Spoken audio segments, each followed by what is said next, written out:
So how to select an effective research topic? ठीक है, ये रिसर्च टॉपिक सिलेक्ट करना रिसर्च पेपर लिखने से सबसे पहला का स्टेप होता है. Until and unless you have selected a particular research topic, it is almost impossible that you cannot carry out any kind of research. ठीक है, आपको रिसर्च टॉपिक एक अच्छे से सिलेक्ट कर लेना चाहिए और कर लेना होगा ताकि आप रिसर्च को कैरी आउट कर सके. ठीक है, तो देखिए रिसर्च टॉपिक कैसे कैरी आउट होता है, ये एक इसके लिए जैसे कि आपको वीडियो में शो हो रहा होगा, इसके लिए 3 इंपॉर्टेंट पॉइंट्स होता है और उसी के साथ साथ एक इंपॉर्टेंट फ्रेमवर्क होता है जो कि मैं इस वीडियो में डिस्कस करूंगा, तो वीडियो में बने रहिए.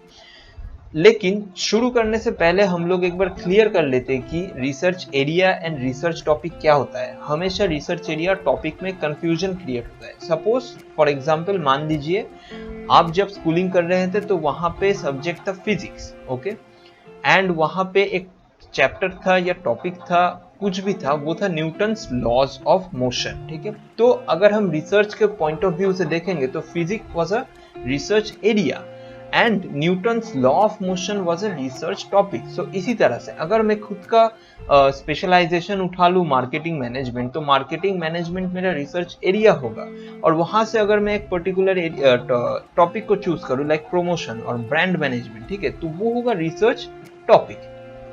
तो यही डिफरेंस होता है research area and research topic.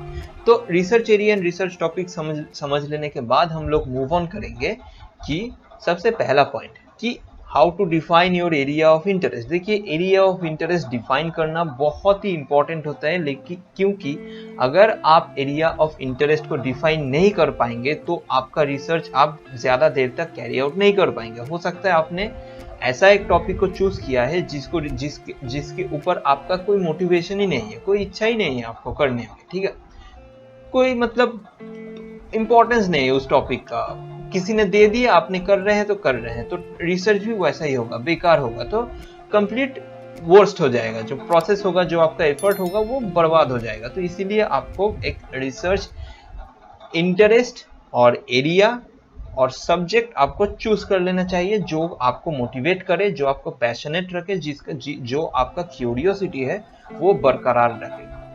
ठीक है, तो आफ्टर डिफाइनिंग आवर और your area of interest we have to select a particular topic. तो हम लोगों को मालूम है कि क्या होता है एक रिसर्च एरिया एंड क्या होता है एक पर्टिकुलर टॉपिक. तो पर्टिकुलर टॉपिक सिलेक्ट करना भी एक बहुत इंपॉर्टेंट थिंग होता है. ठीक है, बिकॉज देखिए अगर एक स्टूडेंट जो है अगर वो मिस्टेक कर दे, एक टॉपिक को उसने चूज किया जो कि बहुत ही स्पेसिफिक है और बहुत ही ब्रॉड है, तो रिसर्च गड़बड़ हो जाएगा. The objective of starting off with a finalized idea is to save time. ठीक है, अगर आप पहले से सोच लेंगे कि मुझे इस एरिया से इस टॉपिक के ऊपर रिसर्च करना है, तो आपका समय बच जाएगा.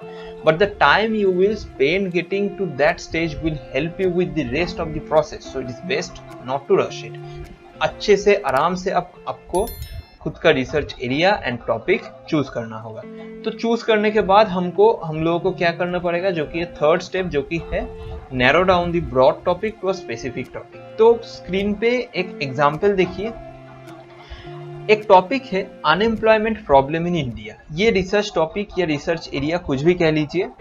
अगर देखिए रिसर्चर के पॉइंट ऑफ व्यू से अनएम्प्लॉयमेंट प्रॉब्लम इन इंडिया, तो होल इंडिया में क्या आपका रिसर्च करना या सेंसस लेके रिसर्च करना पॉसिबल होगा एक पर्टिकुलर रिसर्चर के लिए? ये बिल्कुल पॉसिबल नहीं होगा. तो नेक्स्ट हम क्या करेंगे, हम उसको नैरो डाउन करेंगे. कैसे? अनएम्प्लॉयमेंट कौन कौन से सेक्टर में होता है? हर एक सेक्टर में. ठीक है, तो एक पर्टिकुलर सेक्टर को हम लोग ले लेंगे. सपोज सेक्टर हमने लिया यहाँ पे जो है mining.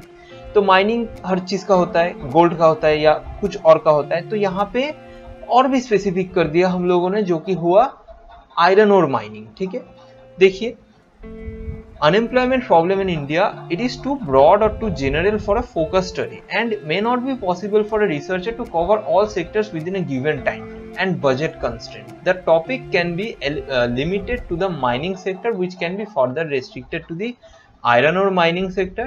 It can be further restricted to a specific category of graduates as mining graduates. ठीक है, तो इसी तरह से हम ब्रॉड टॉपिक को सिलेक्ट करके नैरो डाउन कर सकते हैं. ठीक है, सपोज मेरा एक रिसर्च पेपर था, उसका टॉपिक था सेलिब्रिटी एंडोर्समेंट। तो सेलिब्रिटी एंडोर्समेंट बहुत लार्ज टॉपिक होता है, स्क्रीन में देखिए बहुत लार्ज टॉपिक होता है। तो मैंने क्या किया, सेलिब्रिटी एंडोर्समेंट किसके लिए किया जाता है, कस्टमर्स के लिए। मैंने ढूंढा कुछ और दिमाग लगाया, लगा के मैंने सोचा कि एक पर्टिकुलर इंडस्ट्री चूज कर लेते, देखते वहां पे रिसर्च हुआ है या नहीं। अगर नहीं हुआ है तो बहुत बढ़िया, वो मेरा रिसर्च टॉपिक हो गया। अगर नहीं हुआ, अगर हो गया है तो नेक्स्ट सेक्टर, ठीक है। तो इसी तरह से मैंने personal care product sector choose किया था, ठीक है। तो आप भी इसी तरह से अपने जो रिसर्च टॉपिक है या हाँ रिसर्च टॉपिक है उसको नैरो डाउन कर सकते हैं, ठीक है। तो हमने 3 पॉइंट तो देख लिया। तो सर आप बोले थे कि एक फ्रेमवर्क होगा, वो फ्रेमवर्क भी हम देखेंगे। फ्रेमवर्क का नाम होगा फ्रेंड्स फ्रेमवर्क, ठीक है। ओ सॉरी फ्रेंड्स फ्रेमवर्क से पहले और एक चीज आएगा जो कि है आपका जो रिसर्च टॉपिक होगा उसका scientific, practical and social relevance होना चाहिए। अगर रिलेवेंसी नहीं होगा तो रिसर्च का आपका जीरो वैल्यू होगा, उसी के साथ साथ आपका भी जीरो वैल्यू होगा। तो it is very important that your research topic must have scientific, practical, social और पर्सनल रिलेवेंस, सोशल रिलेवेंस और personal relevance in the form of relevancy for industries और ऑर्गेनाइजेशन, ठीक है। एक टिप देता हूँ, रिसर्च टॉपिक को सिलेक्ट करने से पहले आप खुद का स्वोट एनालिसिस कर लीजिए, ठीक है। मतलब आपका स्ट्रेंथ क्या है, वीकनेसेस क्या है उस पर्टिकुलर टॉपिक पे। अगर आपका स्ट्रेंथ मैच नहीं हो रहा है तो आप खुद को और भी कंफर्ट जोन से स्ट्रेच करके नया स्किल एक्वायर कर सकते हैं, ठीक है। तो ये सब तो हो गया पॉइंट्स इंपॉर्टेंट। अभी आएगा फ्रेमवर्क। इस फ्रेमवर्क को आप याद करेंगे तो आपका जो टॉपिक होगा वो स्मूथली सिलेक्ट हो जाएगा। तो फ्रेमवर्क का नाम है फ्रेंड्स, ठीक है। फ्रेमवर्क का नाम है फ्रेंड्स। स्क्रीन पे देखिए, F stands for feasible, ठीक है। Man power, time frame, financial, equipment, software, researchers capability, ये सारी चीजें के बाउंड्री में आपका टॉपिक होना चाहिए। अगर बाउंड्री से क्रॉस करेगा तो रिसर्च नहीं होगा। देन रिलेवेंसी, जैसे कि मैंने बोला था कि साइंटिफिक, प्रैक्टिकल, सोशल रिलेवेंसी होना चाहिए। Then your topic must be interesting to you so that you do not lose or never lose your motivation, passion, curiosity. Then E stands for ethical, means your research must have ethics. Then आपके topic को narrow down करना पड़ेगा, so N stands for narrow, neither too broad not too narrow.